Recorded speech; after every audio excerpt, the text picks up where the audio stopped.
ಇನ್ನು ರಿಕ್ಕಿ ರೈ ಮೇಲೆ ಶೂಟೌಟ್ ಪ್ರಕರಣಕ್ಕೆ ಸಂಬಂಧಪಟ್ಟಂತೆ ರಿಕ್ಕಿ ರೈ ಪರ ವಕೀಲ ನಾರಾಯಣಸ್ವಾಮಿ ಹೇಳಿಕೆಯನ್ನು ಕೊಟ್ಟಿದ್ದಾರೆ. ವೈಯಕ್ತಿಕ ದ್ವೇಷದಿಂದ ಶೂಟೌಟ್ ಆಗಿರಬಹುದು ಅಂತ ರಿಕ್ಕಿ ರೈ ಪರ ವಕೀಲ ನಾರಾಯಣಸ್ವಾಮಿ ರಿಯಾಕ್ಷನ್ ಕೊಟ್ಟಿದ್ದಾರೆ. ತಂದೆ ಮಾಡಿದ ಆಸ್ತಿಗಳನ್ನ ರಿಕ್ಕಿ ರೈ ನೋಡ್ಕೊಳ್ತಾ ಇದ್ರು. ರಿಕ್ಕಿ ರೈ ಕಾರು ಚಾಲಕ ಪೊಲೀಸರಿಗೆ ದೂರು ಕೊಟ್ಟಿದ್ದಾರೆ.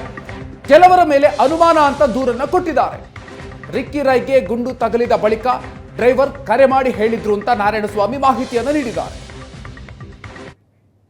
ನೋಡಿ, ಅವರು ಬಂದಿರೋದು ನಿನ್ನೆ ಸುಮಾರು 6 ಗಂಟೆಗೆ ಬೆಂಗಳೂರು. ಯೂಶಲಿ ಅವರು ಬೆಂಗಳೂರಲ್ಲೂ ಇರ್ತಾರೆ, ಬಿಡದಿಯಲ್ಲೂ ಇರ್ತಾರೆ. ಸಾಮಾನ್ಯವಾಗಿ ಹೆಚ್ಚಾಗಿ ಬಿಡದಿಯಲ್ಲೇ ಇರ್ತಾರೆ. ಬೆಂಗಳೂರಿಂದ ನಿನ್ನೆ 6 ಗಂಟೆಗೆ ಬಿಡದಿಗೆ ಬಂದಿರೋದು. ಬಿಡದಿಯಿಂದ ಅಗೇನ್ ಇಲ್ಲಿ ಬೆಂಗಳೂರು ಕಡೆಗೆ ಹೋಗ್ಬೇಕಾದ್ರೆ, ಯಾಕಂದ್ರೆ ಬೆಳಿಗ್ಗೆ ಹೊತ್ತು ಈವ್ನಿಂಗ್ ಟೈಮ್ಸ್ ಟ್ರಾಫಿಕ್ ಜಾಸ್ತಿ ಇರುತ್ತೆ. ಸೊ ಅವ್ರು ಯಾವಾಗಲೂ ಅಷ್ಟೇ ಟ್ರಾವೆಲ್ ಮಾಡ್ಬೇಕಾದ್ರೆ ಸಾಮಾನ್ಯ ಈ ಕಡೆಯಿಂದ ಹೋಗ್ಬೇಕಾದ್ರೆ ನೈಟ್ ಟೈಮಲ್ಲೇ ಹೋಗುವಂಥದ್ದು. ಸೊ ಹಂಗಾಗಿ ಹೋಗ್ಬೇಕಾದ್ರೆ ಈ ಘಟನೆ ನಡೆದಿರ್ತಕ್ಕಂಥದ್ದು. ಸೊ ನಡೆದ ತಕ್ಷಣ ಇಮಿಡಿಯೇಟ್ಲಿ ಡ್ರೈವರ್ ಕಾಲ್ ಮಾಡಿದ್ರು. ಮಾಡಿದ ತಕ್ಷಣ ಡ್ರೈವರ್ ನನಗೂ ಮಾಡಿದ್ರು, ಮೇ ಬಿ ಮಿಡಲ್ ಅಲ್ಲಿ ಇನ್ಯಾರಿಗಾದ್ರೂ ಮಾಡಿದ್ರು ಅನ್ನೋ ಗೊತ್ತಾಗಲಿಲ್ಲ. ನನಗೆ ಮಾಡಿದೆ. ಆಸ್ ಎ ಲಾಯರ್ ನಾನು ಅವ್ರಿಗೆ ಅಡ್ವೊಕೇಟ್ ಆಗಿರೋದ್ರಿಂದ ನನಗೆ ಮಾಡಿದ್ರು. ನಾನು ನಮ್ಮ ಮುತ್ತಪ್ಪನ ಕಸಿನ್ ಕೂಡ ಇವರು, ನಮ್ಮ ಪ್ರಕಾಶ್ ಅವ್ರಿಗೆ ಹೇಳಿದೆ ಇಮಿಡಿಯೇಟ್ ಹೋಗಿ ಸರ್ ಅಂತ.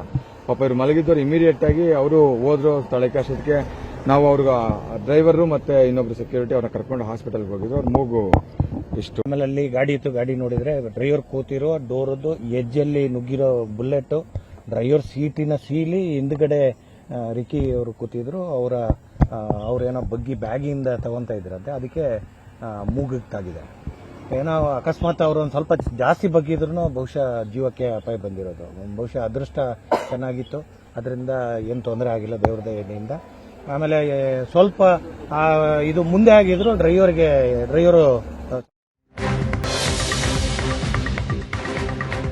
ಮುತ್ತಪ್ಪ ರೈ ಪುತ್ರ ರಿಕ್ಕಿ ರೈ ಮೇಲೆ ಗುಂಡಿನ ದಾಳಿ ಪ್ರಕರಣಕ್ಕೆ ಸಂಬಂಧಪಟ್ಟಂತೆ ಬೆಂಗಳೂರಿನಲ್ಲಿ ಗೃಹ ಸಚಿವ ಪರಮೇಶ್ವರ್ ಹೇಳಿಕೆ ಕೊಟ್ಟಿದ್ದಾರೆ.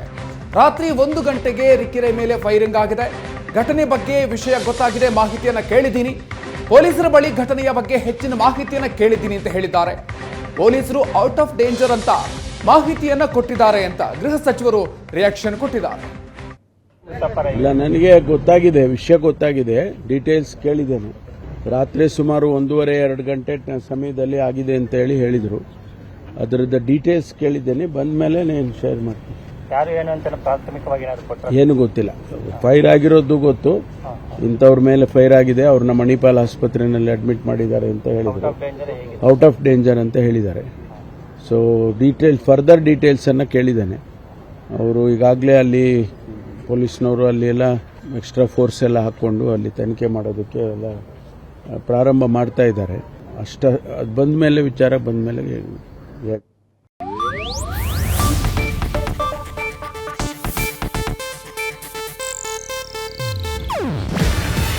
ಇದು ಏಷ್ಯಾನೆಟ್ ನ್ಯೂಸ್ ನೆಟ್ವರ್ಕ್ ಪ್ರಸ್ತುತಿ. ನೀವು ನೋಡ್ತಿದ್ದೀರಾ ಏಷ್ಯಾನೆಟ್ ಸುವರ್ಣ ನ್ಯೂಸ್.